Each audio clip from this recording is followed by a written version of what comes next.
Ah, c'est intéressant. Un oiseau, a priori, que tout le monde connaît, le merle noir.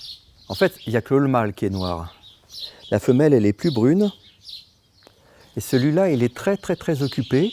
Il attrape des vers. À mon avis, il est en train de nicher. Il va nourrir ses petits.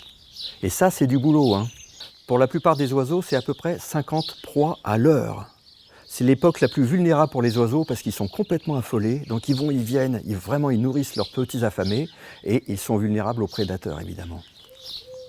Alors le merle, quand c'est un mâle, il a le bec jaune, évidemment. Il a une longue queue. Et on le confond souvent avec un autre oiseau commun qui lui a une petite queue courte, l'étourneau. J'aime beaucoup les étourneaux. C'est encore un oiseau très intelligent. En Russie, on l'adore, on lui fait des nichoirs. Ici, il est considéré comme nuisible. J'aime bien aussi les tourneaux parce qu'il change de plumage au cours de la saison. L'hiver, il a plein de points blancs, comme s'il neigeait sur son plumage. C'est très joli. Il est brillant. Il a un bec jaune aussi chez le mâle, c'est magnifique. Les étourneaux sont beaucoup plus grégaires que les merles. Ils se rassemblent dans des dortoirs immenses. Évidemment, il faut beaucoup de fientes, donc quelques dégâts, et on les considère comme des nuisibles.